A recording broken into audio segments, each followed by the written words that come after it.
they didn't choose. They were having a lot of wars in Europe. They had resource scarcity. In the case of Uganda and Central Africa in general, and East Africa, they did not actually want to colonize this place. What happened was that they were forced into the, into fighting with each other over these problems in the, I think it was the 7 Years' War and the 100 Years' War in Europe, and they had issues. You can read up on that. But around 1875, they had serious issues with the laws of occupation. How do you handle people who are conquered? Because there had been so much conquest from the 1780s in Europe. So modern laws began evolving at that point, and they passed rules saying, if you conquer an area, these are the obligations of an occupying power, of a conquering power. So they left the work of conquest to private companies. The people who tried to colonize here initially were not Britain. It was a company called the Imperial British East African Company. And the list of company managers and trustees of that thing are there. You can actually get them on the internet. But that company was going broke in 1890. This is 4 years after the signing of the Berlin West Africa Conference Treaty. So, they had signed agreements with different community leaders and whatever, but they weren't able to actually invade this area. And they didn't have the resources, but the company had the resources, or they thought they did.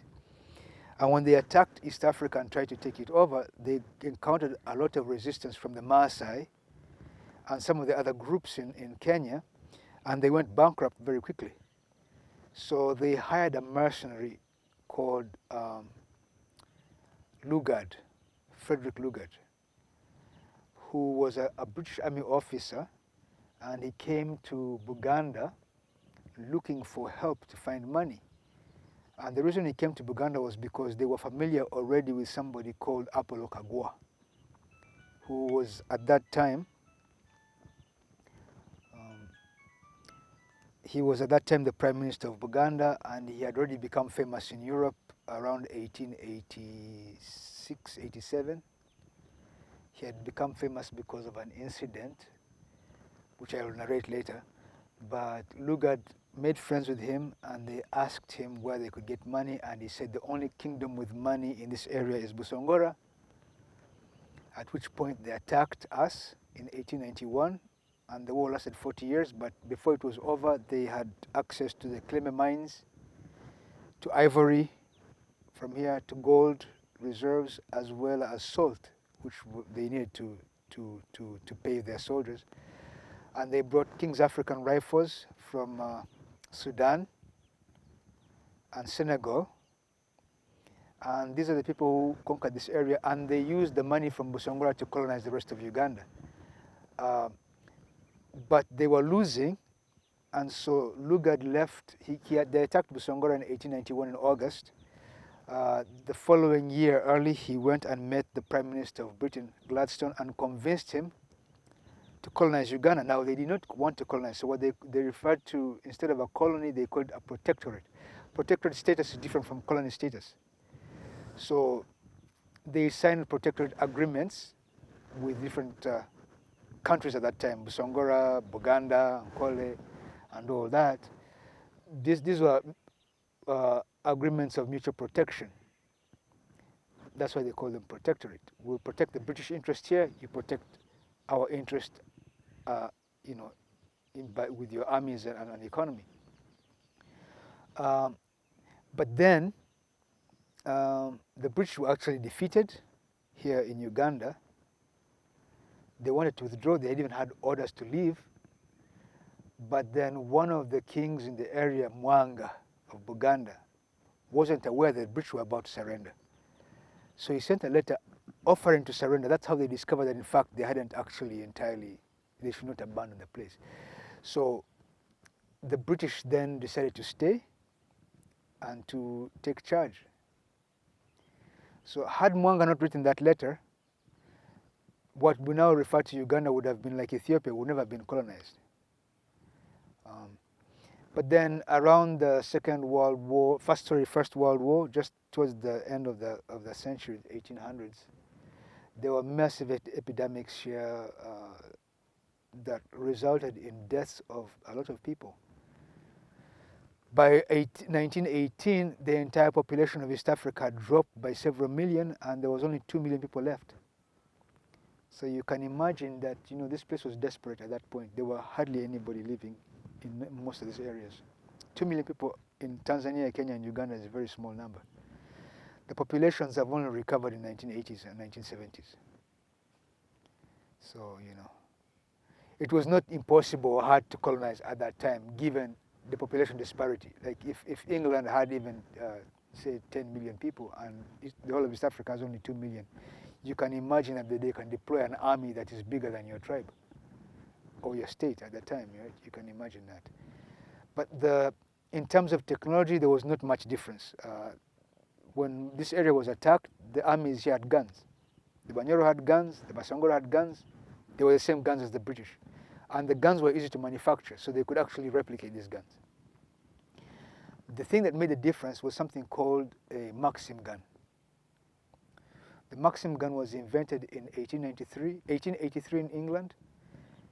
The armies refused to buy it for a long time because they had other machine guns, Gatling guns, and all that stuff. But the Stanley expedition of 1888 brought a Maxim gun through the Congo. They never used it to kill anybody, just for demonstrations. When Lugard came and he was confronted with Busongora, he actually went and picked up the same gun from Kampala, and it was used to kill Busongora here.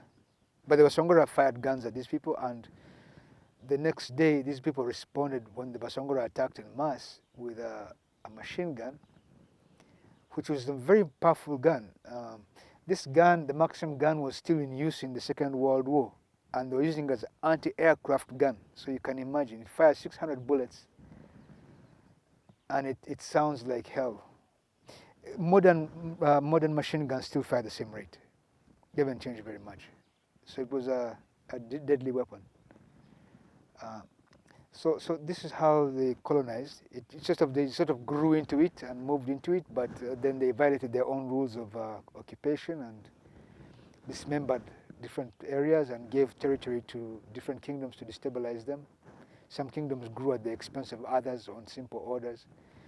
Busongora was entirely dismembered and given to different kingdoms, all the land, and even cut between two states. The kingdoms of Mporo, 6 states, were also all abolished on the same day, on 10th May 1910. Population of Busongora also had dropped drastically. In 1910, 250,000 Busongora died in 1 year because of epidemics and starvation. They were put in concentration camps. The first concentration camps in the world were set up here in Lake Katwe and Lake Edward and Lake George. So all this area where the national parks are, there are mass graves there, numbering hundreds of thousands of people who are buried there, who all died in 1 year. And 250,000 at that time constituted about 75% of the population of Busongora in 1910. Remember, it had been dropping from 1890. So from over 1 million, by 1910 there was only about 360,000 left, and that year 250,000 of those died. So in 1911 there was only about 100,000 Busongora left, and then in 2011 when they did the census here, they said there was only 10,000 left, 11,000 of us. So in 2006. So we went from about 1 million in 1890 to 11,000 in 2006. Self-identified Busongora. That's a tragic situation here. So, but you were asking how Uganda was colonized. So Uganda, or this area of Central Africa, was colonized because we faced first nationalities that were better armed, or at least comparatively, but in terms of economies, they had a lot of resources to use. The British Empire controlled India at the time, and had been controlling India for over 100 years, so they could deploy troops from China, from India, from Burma, from wherever, and they did, to come and fight here. And these were experienced soldiers who had been fighting many wars in different parts of the world. So it wasn't enough that we had guns.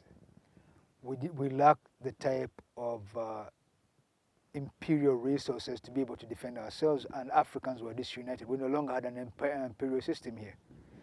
They had failed to attack us while we were still having empires, because an empire is huge. It can deploy 1 million troops any place very quickly and bring to bear a lot of force. But if you have a kingdom of 1 million people and you're fighting an empire that has 3/4 of the planet's resources at its disposal, it's only a matter of time. You will lose.